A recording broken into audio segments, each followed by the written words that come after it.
En estado de emergencia se encuentra la red pública hospitalaria en Venezuela. De acuerdo con la Federación Médica Venezolana, el sector está en bancarrota debido a la grave crisis financiera que atraviesa el país y miles de pacientes están en peligro de perder sus vidas. La falta de liquidez se traduce en un deterioro de la sanidad y de recursos para asistir a quienes necesitan la atención. Los hospitales estarían trabajando solo con el 3% de los insumos médicos requeridos, por lo que los pocos pacientes que cuentan con la facilidad, la posibilidad económica para adquirir instrumentos y medicinas deben, por supuesto, pagarlos. Denuncian además que el gobierno de Nicolás Maduro está al tanto de toda esta situación, pero por ahora no se habrían implementado medidas para afrontar el problema.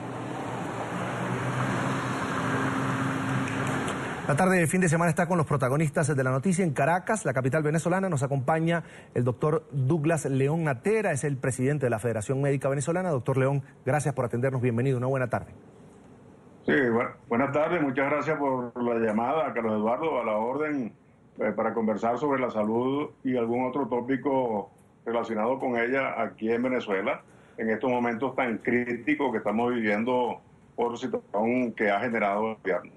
Doctor, ¿qué hace que este momento sea distinto al que ya conocemos los medios de comunicación, periodistas que hemos estado incluso en Venezuela, que hemos vivido la situación de los hospitales, de pacientes que han tenido que salir a las calles a protestar junto a los médicos tratantes para exigir que se doten los quirófanos incluso para hacer operaciones, pacientes que pasan hasta 1 año, 2 años esperando una intervención quirúrgica? ¿Qué hace que esta situación sea más crítica el día de hoy?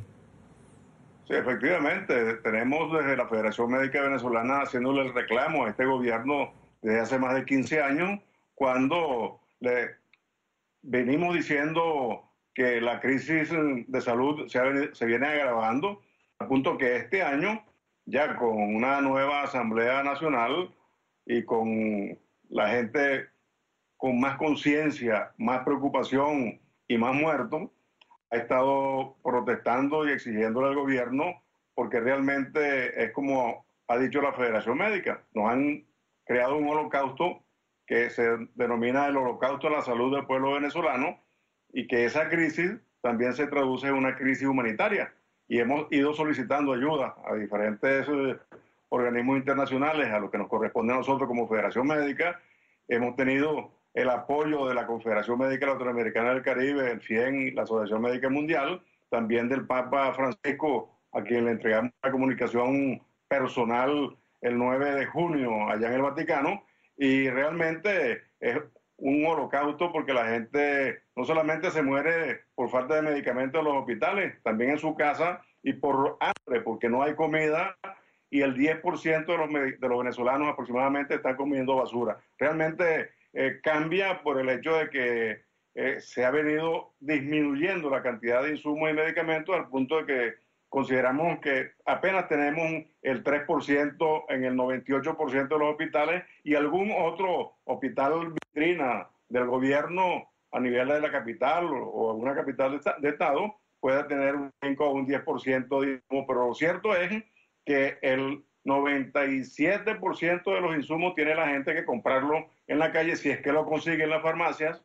para poder el médico en el hospital garantizarle en el ejercicio de la profesión salud y vida, que es lo que debe garantizar el gobierno según la Constitución de la República.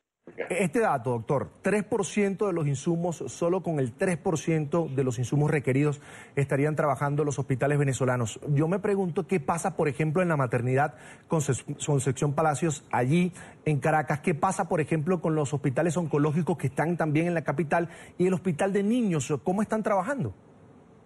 Sí, comencemos con el hospital de niños, un hospital bandera en Venezuela, de referencia nacional e internacional.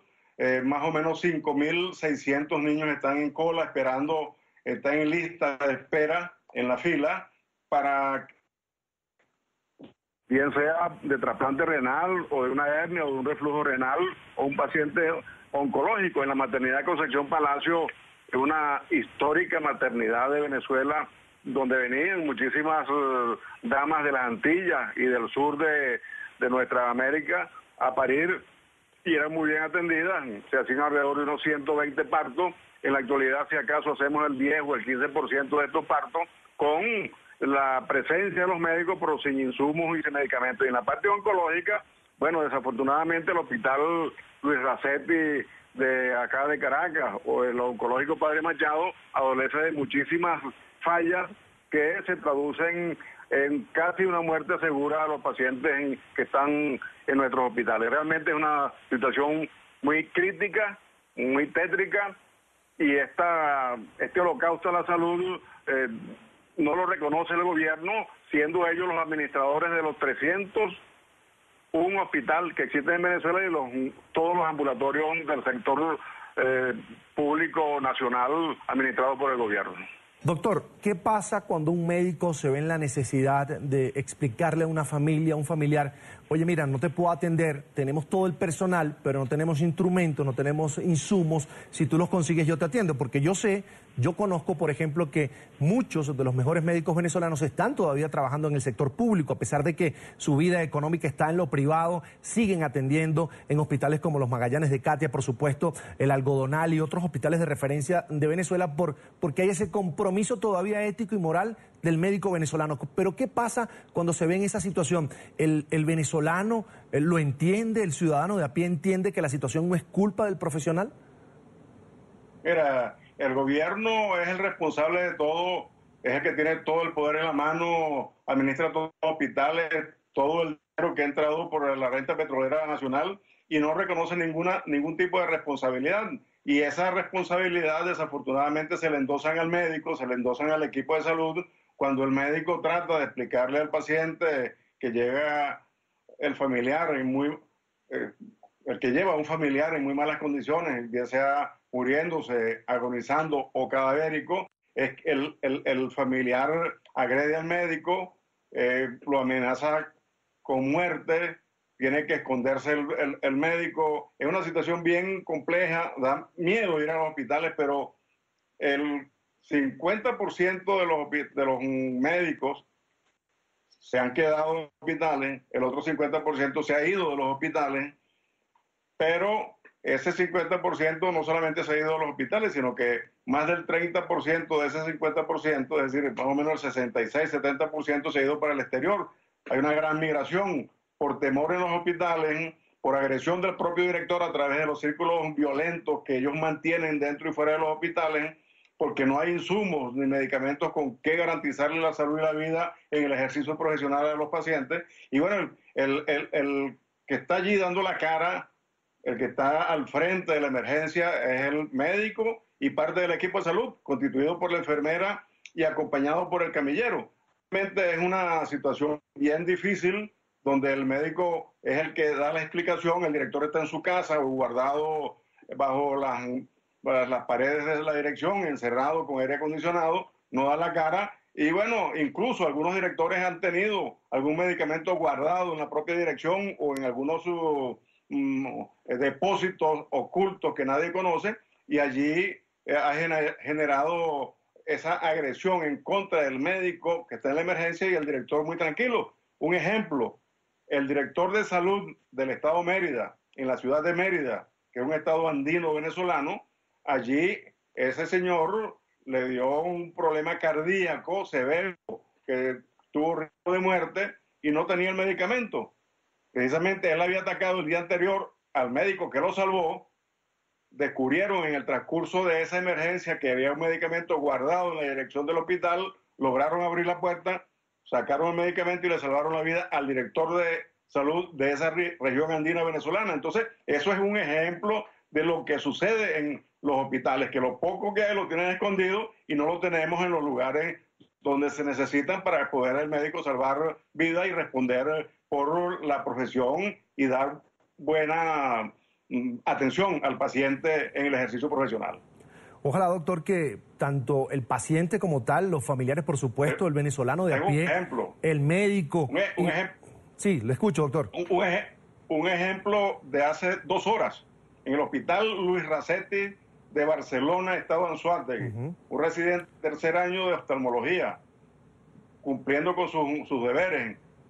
Resulta que el oftalmólogo debe cargar unas goticas, un frasquito de gotas para cuando llegue un paciente con un problema en los ojos. Bueno, él le coloca su gota de acuerdo a la patología y le garantiza disminuir la tensión ocular, alguna cuestión rápida allí. Es como si tú cargaras el estetoscopio. Esas gotas son propiedad del médico. Resulta que fue agredido por la policía del Estado, pretendieron llevárselo preso y no se lo llevaron por valentía y gallardía del propio médico. Y hoy, en este momento, estamos colocando las denuncias en la Defensoría del Pueblo, en la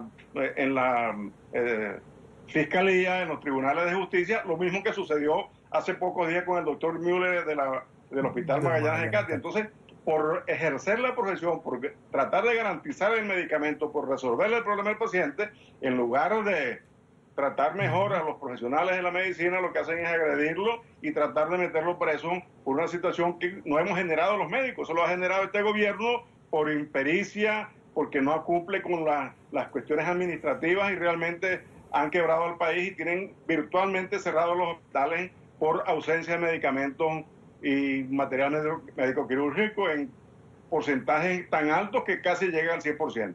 Doctor León, desde NTN 24, por supuesto, vamos a seguir poniendo el resaltador en esta situación en Venezuela porque nos preocupa, por supuesto, la situación de pacientes con cáncer que llegan a uno de estos centros de referencia en Caracas y no consiguen el tratamiento y, por supuesto, pacientes con VIH y los niños, tan importante, usted lo decía, más de 5.000 niños haciendo cola para ser atendidos en el principal hospital de referencia del país. Es el doctor Douglas León Natter, el presidente de la Federación Médica Venezolana, a quien agradezco estos minutos para la tarde fin de semana. Un placer. Gracias, Carlos Eduardo. Hasta la próxima.